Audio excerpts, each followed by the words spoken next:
April 1941, World War II, Europe. The Kingdom of Yugoslavia collapses under the weight of a massive German assault.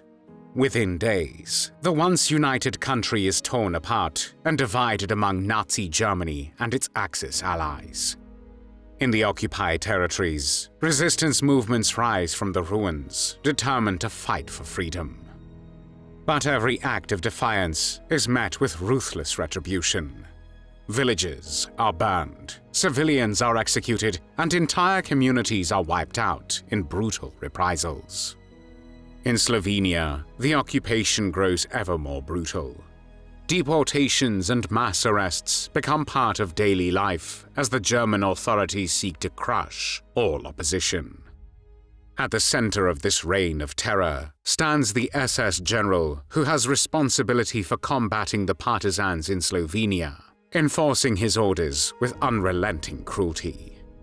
Thousands of men and women will die at the hands of the Slovene Home Guard, an anti-partisan militia under his command.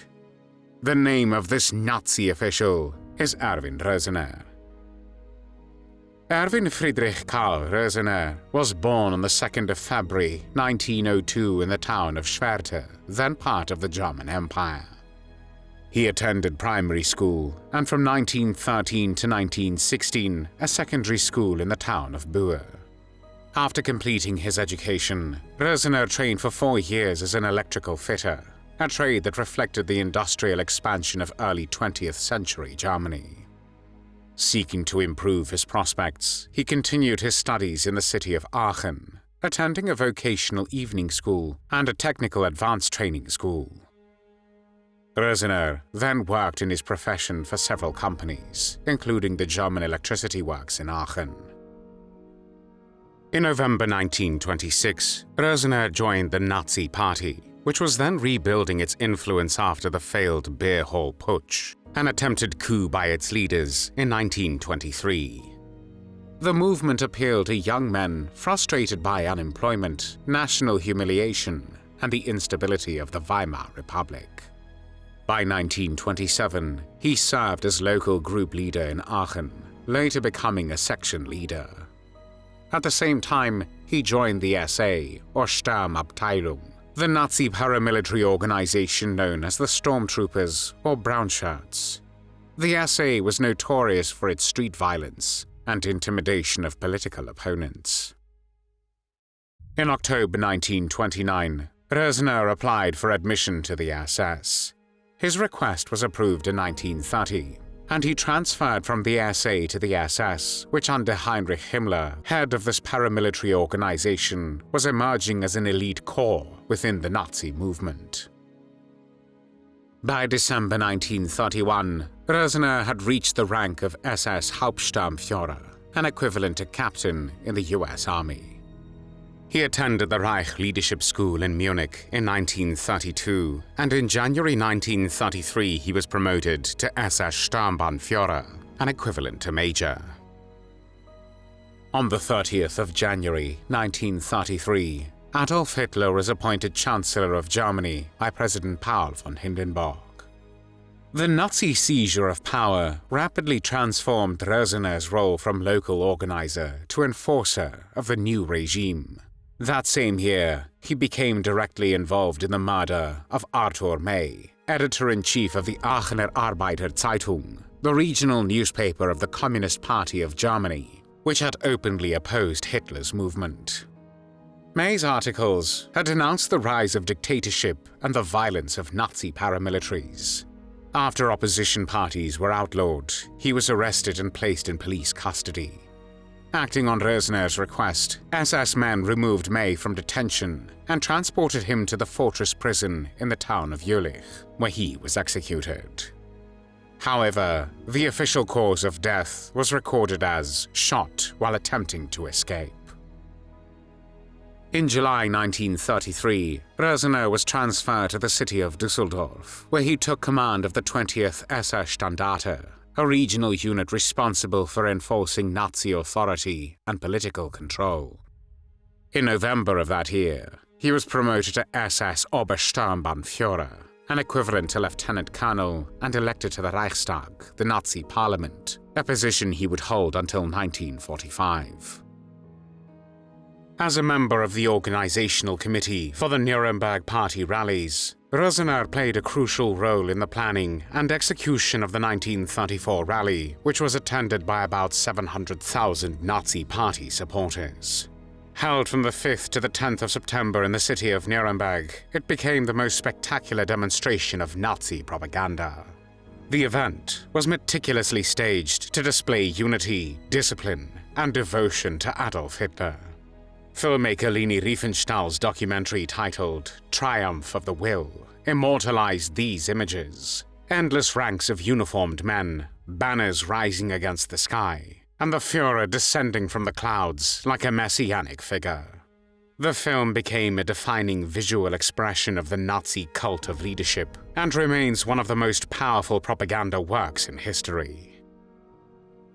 In September 1934, Rösener was transferred to the city of Allenstein in East Prussia, where he took command of the 61st SS Standarte.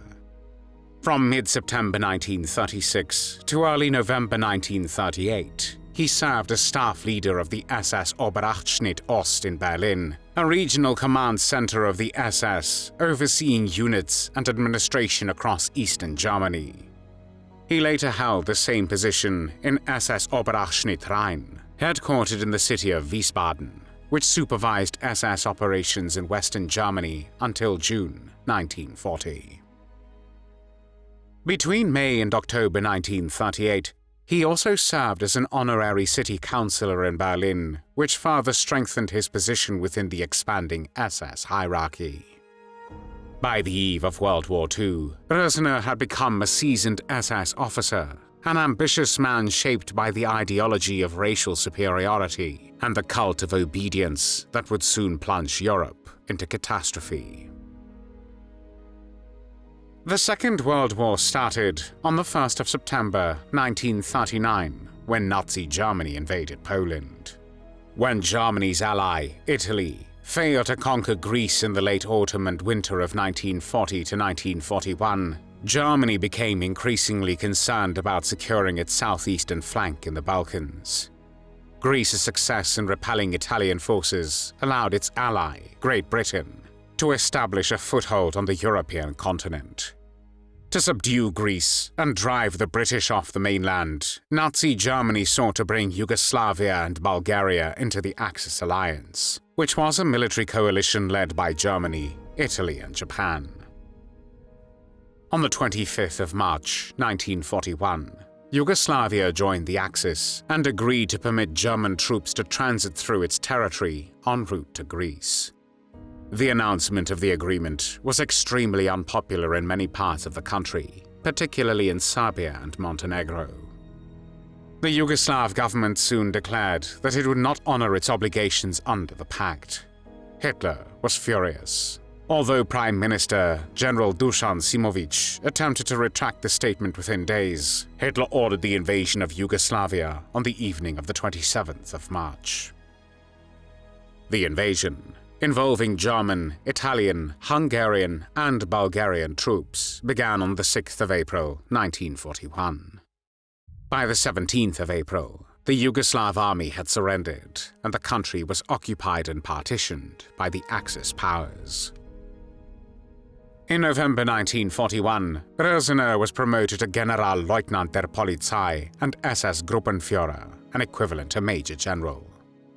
On the 16th of December, he was appointed higher SS and police leader for SS Upper Section Alpenland, headquartered in the city of Salzburg, and reported directly to Heinrich Himmler.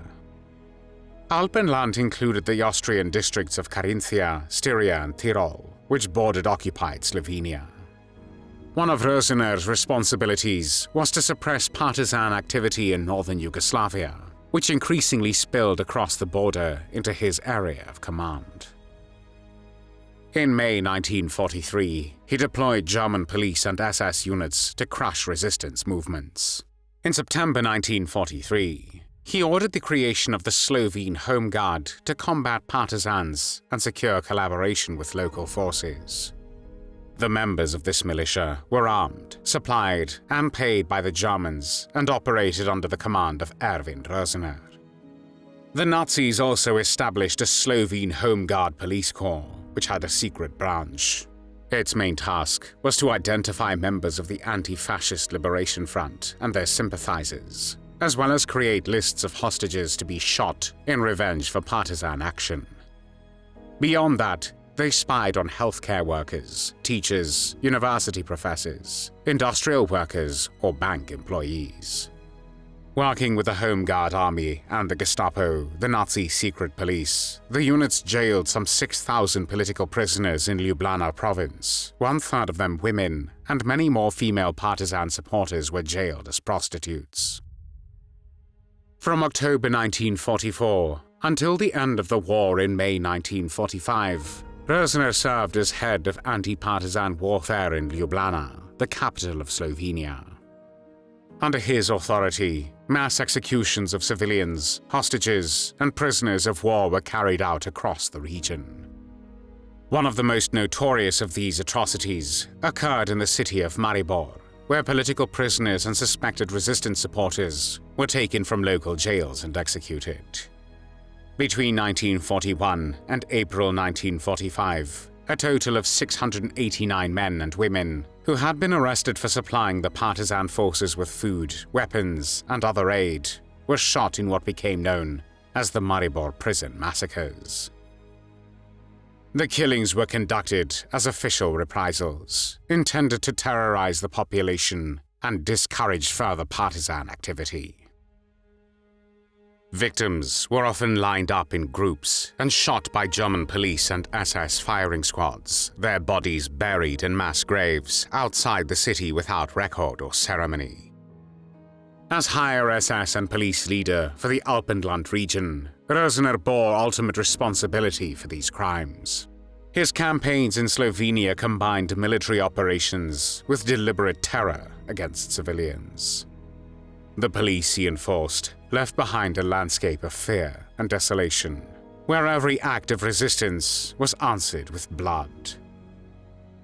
In July 1944, Rösener was promoted to General of the Waffen-SS, the military branch of the SS and the police. A month later, he reached the rank of SS-Obergruppenführer, an equivalent to Lieutenant General. The Second World War in Europe ended on the 8th of May, 1945. After the war, Rösener fled to Austria but was captured by British forces and extradited to Yugoslavia. He was tried by a military court and sentenced to death on the 30th of August, 1946. Erwin Rösener was 44 years old when he was executed by hanging on the 4th of September, 1946. He was buried the same day in an unmarked grave at Ljubljana's Žale Cemetery. Before we end today's story, take a look at worldhistory.tv, your special destination for true history lovers. Discover exclusive documentaries and incredible stories you won't find anywhere else. Thank you for watching, and don't forget to subscribe for more.